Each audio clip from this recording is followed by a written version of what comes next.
Is It Love? That's Mr. Mister right here on Dan Radio Style. Hope everybody out there is having themselves a great day. Trying to talk about a few habits that we need to try to either break, maybe, or possibly start trying to make better habits in relation to our special person or the love of our lives, right? Some of us maybe aren't necessarily behaving in the most appropriate ways in these relationships and could be causing some extra friction that's not benefiting you or anybody involved in the relationship. So one of the things that sometimes people find themselves getting in habits of is doing things that tend to bother the other person, right? Some sort of habit, maybe something they hate when you do it, or some behavior that maybe you know they don't like, but maybe you're frustrated with them right now. So I'm going to do this behavior just to kind of, needle them a little bit because I know I'm mad at them. They hurt my feelings, so I'm going to hurt them back. When we find ourselves in these sorts of patterns, we need to step back for a second and really pay attention to what's going on, because these patterns are kind of what get us into broken up relationships, get us into damaged relationships where they're tricky to repair.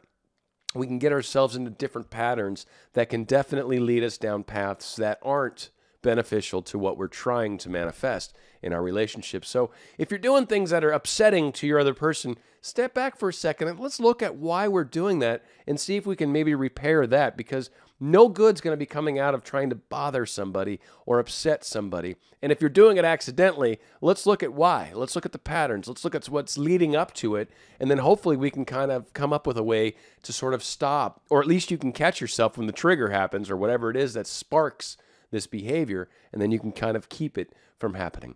Another thing that sometimes happens in relationships is they may not know exactly how you feel. You may think they do. You may find yourself saying they should know how I feel. But when we say they should know how we feel, that's based off of completely false evidence, right? False evidence appearing real. That's fear. But that is based off of our perception, and 9 times out of 10, what we think another person truly understands generally is not the case. That person usually does not understand it quite to the level that we think or that we believe they should.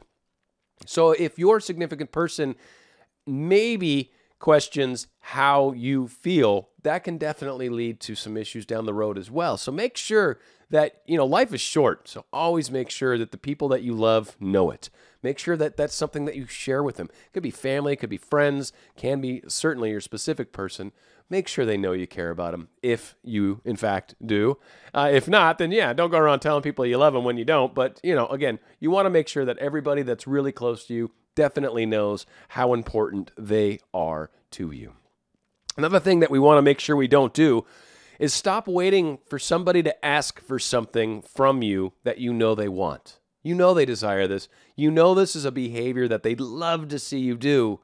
Don't make them ask for it. This is one of those places where if we're really paying attention and we understand that our specific person or the love of our life is showing us how they want us to love them, and oftentimes we're showing them how we want them to love us, again, we might be waiting for them to ask for this thing so we can give it to them, but you know full well they want it.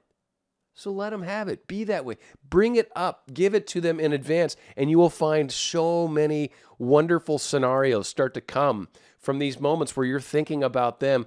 It's such a wonderful feeling, right? To have somebody do something wonderful for you because they know you love it, because they know you'll appreciate it, without being asked. Is that not way more amazing to have someone do something amazing for you without asking? It is incredible. So if you know they want something or desire something, don't make them ask. Just provide it for them. Be that for them. It is going to make all sorts of differences. It's going to benefit the relationship without a doubt.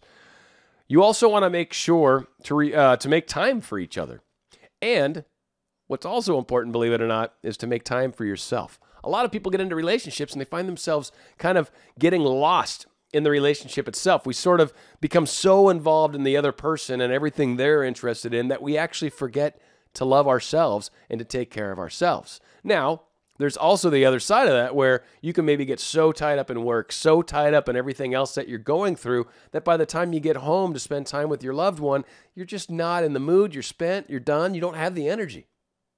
We've got to try to create that balance in the relationship and in our lives and everything we do. They call it work-life balance, right? You got to be able to balance your work, your love, and maybe time with the kids, the whole 9 yards. But you want to make sure that you're making time for your significant person, making time, put aside some time for that one you love, and try to do something wonderful. Try to make it special when you can. It doesn't have to be every day, maybe once a week, maybe once in a while. Surprise them, come home with flowers, or come home with I don't know, what, maybe their favorite beer or whatever their thing is, right? Whatever their particular favorite, maybe make their favorite dinner once in a while, whatever it is. Try to do that special thing. Try to make time for each other. Again, it kind of even goes back to that last point. You don't want them to question whether or not you care about them. It should be obvious. You should have no difficulty in establishing, that everything between you guys is hunky-dory and wonderful and beautiful and all that great stuff. Also, you want to make sure to refrain from being selfish. Try to keep that from happening as often as possible. It's really, selfish behaviors tend to get us in all sorts of predicaments in life in general. Now, of course, you want to be focused on self as far as when it comes to how healthy you are, make sure that you're doing things that are good for you, right? All those kinds of things. But at the same time, when you're in a relationship, you still need to give to them as well. You need to make time, make efforts, try to go down that path with your significant person, and really try to be there for them as much as you possibly can. It's the selfish behaviors in general are when you're really just worried about your needs and only your needs, and really when it comes into relationships, that's kind of damaging as well, right? These things will definitely kind of shoot you in the foot when it comes down to trying to create a healthy, balanced relationship. If one person's being selfish and the other's not, it's an imbalance, right? And if your person's maybe being selfish and you're just try to keep giving, again, it's one of those things where this is meant to, you can only control your side of this behavior. I mean, you can certainly imagine better outcomes and do all those sorts of things, but really, ultimately, you can only control what you are doing and what you are bringing to the table. And also, remember to ask your higher self for help. Your higher self, or whatever you feel better, whatever belief structure you have, go to that higher version, that higher self, that being that's got the better vantage point.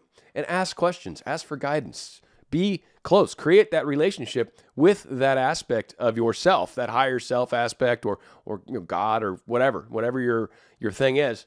Go to that, use that source frequently. It is a good habit to get into. It's good to get used to creating these conversations and then kind of learning to get the answers. And that's really one of the key ingredients to this whole process, is really learning to have that relationship with that higher self. And it will lead you in the right direction. I've certainly been using it a lot for what I'm going through right now, and I've got some good updates I think I'll be doing here probably in a couple weeks around this whole letting go thing. I've got a neat little experiment I'm doing, and I've gotten past the first hurdle, and so I'm looking forward to seeing how the second hurdle kind of shows up. So this is going to be an interesting little process that I'm learning a lot from. So again, a lot of this came from me talking to my higher self and being like, all right, this is definitely what I need to do and need to consider going down this path. So these are definitely good practices you want to try to get into. They're definitely going to help out with the relationships, with trying to keep things healthy. And for those of us that maybe went through a breakup, kind of look at some of the things that you were doing when things were falling apart and realize that some of these aspects come into play there. So when you get back together, don't start falling back into old patterns. And that is one of the hardest things about getting back with exes. I've done it before in the past, and it's very easy to get back into old behaviors. You get back to how things were. Things oftentimes broke for a reason. So if there's going to be any sort of rekindling, you really need to look at all the things that were causing that pattern to form, and that sort of unhappiness that maybe started to brew. What was it that was occurring? Let's make sure we don't do that anymore. And for any of us that have maybe had failed relationships in the past, look at some of these things that we've learned through this. And when you get into your next relationship, or when you get things going with your specific person, or whatever the case is, remember to keep these things in mind and try to keep a healthy, balanced, open approach in your relationship, and you will find great success when it comes to getting these relationships to last and go through the test of time, if you will. Hopefully all this makes sense. Going out with a great song by Elliot Yamin. I don't even know how to say his name. It's a very cool song, though. It's called Wait For You. It's right here on Dan Radio Style. can do. Don't tell me I ran out of time. If it takes the rest of my